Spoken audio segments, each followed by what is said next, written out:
Thurnon is an anomaly in the galaxy. The locals dedicate their entire existence to recreation and partying. Because of this, there is no standing army, no defense grid, and no military infrastructure whatsoever.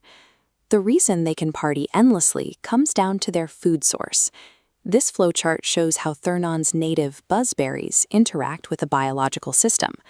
The berries provide full nutrition, but ingestion instantly spikes the user's blood oxygen to extreme levels.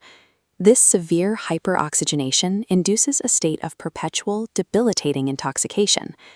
That peaceful intoxication was shattered by an unprovoked assault. Out of the sky, a silver flying saucer descended over the community center, firing directed energy bolts directly into a panicked, disoriented crowd. The invading force, dubbed the Paisley people due to the bizarre patterning on their skin, poured out of the ship. They were unusually thin, carried high-yield energy rifles, and wore heavy, sealed gas masks. The residents of Thurnon were caught completely off guard. A population too intoxicated to stand straight was suddenly forced into a ground war with a heavily armed military armada. During the initial chaos, the invaders captured an Earth visitor named Bobby and a local Thurnian named Tama. The two were dragged up the saucer's ramp and thrown into a small, force field-sealed holding cell. Inside the ship, the air was entirely different from the planet below. It was a rank, foul atmosphere, heavy with methane, which the invaders breathed freely once they removed their masks.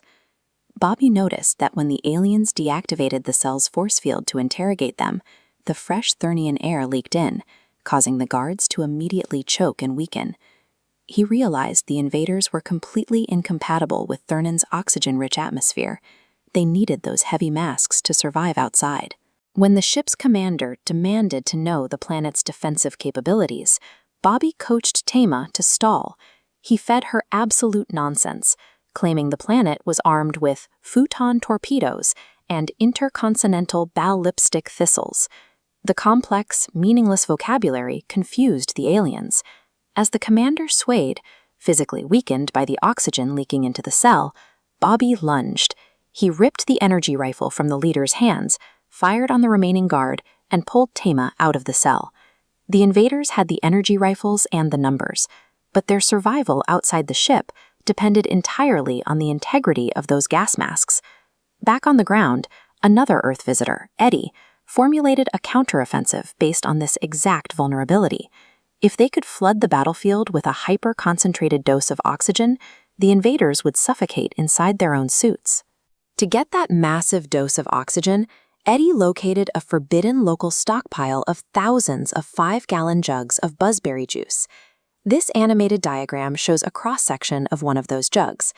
High internal pressure builds up from the intense carbonation. If you introduce the lower atmospheric pressure of a high altitude, that internal pressure will trigger an explosion. The strategy required securing the high ground to drop the payload. But without a conventional military force or heavy transport vehicles, the crew faced a severe logistical hurdle, hauling a massive, volatile arsenal up a steep mountain path on foot. The solution came from an unlikely source.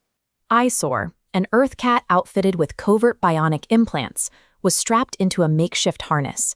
He hauled massive chains of the heavy jugs up the cliff face, even pausing his ascent to physically catch Bobby when the boy slipped. Securing the high ground meant moving thousands of pounds of pressurized liquid. By the time they reached the top, Eyesore had successfully positioned the entire volatile payload for the drop. At the top of the mountain, the crew reached a wide plateau. This vantage point offered a direct, unobstructed aerial view of the town square, where the alien forces were currently pillaging. Because the jugs were too heavy to throw, Eddie and Bobby laid them on their sides and manually rolled them off the edge of the cliff one by one. To ensure maximum dispersion, the bottles needed to burst midair. Eyesore positioned himself at the ledge. He activated his bionic purr box and directed an intense, targeted sonic pulse at the falling jugs, shattering them before they hit the ground. This animated topographical map shows the resulting chemical reaction. The exploded juice sublimated into a highly oxygenated vapor cloud. It rapidly descended from the mountain, blanketing the entire town grid and easily overwhelming the structural integrity of the invaders' air filters. The moment the concentrated oxygen breached their masks, the Paisley people collapsed. They choked on the rich air, their skin shifting colors as their biological systems failed. Seeing their vanguard neutralized, the surviving reinforcements marched directly back up their ship's ramp and fled the planet entirely. The Earth crew successfully repelled an advanced military armada. Instead of heavy artillery, they used the planet's own harvest to flood the battlefield with the one thing the invaders couldn't breathe. After securing a victory across the galaxy, the crew utilized their transport to return to Earth. Here they faced a far more mundane, yet deeply personal threat: Bobby's sleeping parents waking up. Before leaving for space, Bobby had thrown an illicit, massive party. His house was a complete wreckage. Broken glass covered the floors, furniture was smashed to pieces, unconscious students littered the lawn.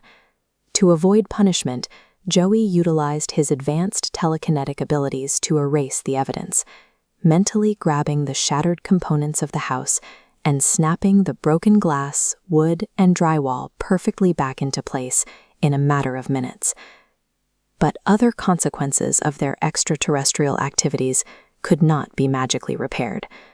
At a nearby base, Major Chuck Bartholomew sat in a high-level intelligence briefing regarding the skirmish. To protect his son Eddie from a government inquisition, the major was forced to deliberately lie to his commanding officers. The social dynamics at the local high school had also fractured. Bobby returned to class on Monday to find himself rewarded with sudden popularity for hosting the party. Meanwhile, a classmate named Thomas stood entirely isolated, burdened by the heavy knowledge of Eddie's true extraterrestrial nature and feeling completely alone. A few pressurized bottles of fruit juice were sufficient to completely neutralize an invading alien armada, but navigating the subsequent social, familial, and governmental fallout back on Earth requires a far more complex, lifelong strategy.